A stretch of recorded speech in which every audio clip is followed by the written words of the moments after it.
Само околу 2 километри ги делат жителите на селото Средорек во општина Долнени за да се поврзат со остатокот на светот. Сега тие живеат како пред 100 години. Ниту една влада од самостојувањето на Македонија не сакала да им го асфалтира патот од нивното село до селото Вранче, кој што е земјен пат со огромни дупки.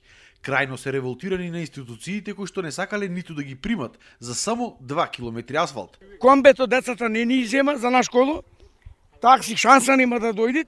Драгоначалникот наш нечи да не види, па не да не прими бе. 50 евра на кола плаќаме регистрација за патишта.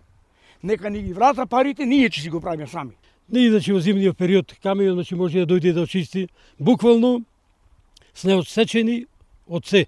И проблемите се големи и затоа мораме еден ден што побро да се селуваме ние, да бараме подобро. Во ништо подобра состојба не се ниту жителите на соседното Вранче, кои се поврзани со асфалтен пат со селото Белополе, но патот е во катастрофална состојба и наликува буквално на минско поле.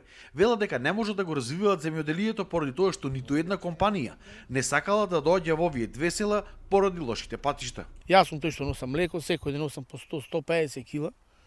По 5 кила 10 го истурам по пат в кола, патов видовте како е.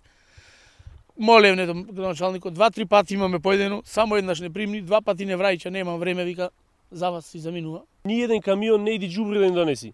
Ни една млекара конкуренција не можеме да донесеме за млекото, ни го зема ефтино заради патот. Нас не интересира партија кој ќе биде, ние видовме беше и ДУИ, ВМРО, СДС, и ПАЕ ДУИ. Нас не ни треба кој ќе биде на партија, пат ни треба и вода. Ние сме земјоделци, ние не бараме работа. Ние бараме нашија вода, ни откупува. Ни јагнината може да ни ги зема. Ништо не можеме да функционираме никако. Од општина Долнен истакнаа дека без државна помош тие не можеле да направат ништо. Пари за асфалтирање или пак за тампонирање на целиот пат немало. Жителите на Средорек и Вранче најавуваат можно радикализирање на протестот.